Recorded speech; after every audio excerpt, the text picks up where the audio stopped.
अस्सलामु अलैकुम दोस्तों, मैं हूं असलम आलम और आप देख रहे हैं गल्फ एक्सपर्ट।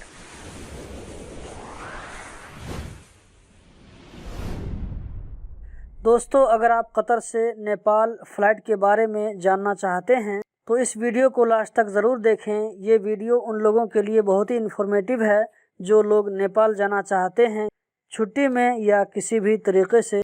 तो चलते हैं आज की पहली अपडेट की जानिब। आज की पहली अपडेट है, नेपाल एम्बेसी ने कल यानी 21 सितंबर को नेपाल एयरलाइंस की फ़्लाइट का शेड्यूल जारी किया है, जिसके मुताबिक 26, 27, 29 और 30 सितंबर को नेपाल एयरलाइंस की दोहा से काठमांडू के लिए फ़्लाइट होगी। साथ में नेम लिस्ट भी पब्लिक किया है। 3 मरतबा नेम लिस्ट पब्लिक किया गया है। इसकी लिंक आपको वीडियो के डिस्क्रिप्शन में मिल जाएगी, वहां से आप अपना नाम देख सकते हैं। अगर नाम मिल जाए तो फहद ट्रैवल जद्दा टावर में जाकर टिकट ले सकते हैं। आज की दूसरी अपडेट है जो कि कतर में रहने वाले नेपालियों के लिए बहुत ही अच्छी खबर है। नेपाल सरकार ने 1 अक्टूबर से दोहा, रियाज और कुवैत से नियमित फ़्लाइट जारी करने का फैसला किया है।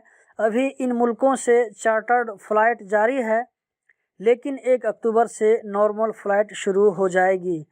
1 अक्टूबर से त्रिभुवन इंटरनेशनल एयरपोर्ट पर डेली 15 फ़्लाइट को आने की इजाज़त होगी। तो दोस्तों, ये बहुत ही अच्छी खबर है उन लोगों के लिए जो लोग किसी वजह से कतर में फंसे हुए थे। इस वीडियो को ज़्यादा से ज़्यादा शेयर करें, लाइक करें और दोहा कतर के बारे में इसी तरह की अपडेट हासिल करते रहने के लिए इस चैनल को सब्सक्राइब करें। वीडियो देखने का बहुत बहुत शुक्रिया।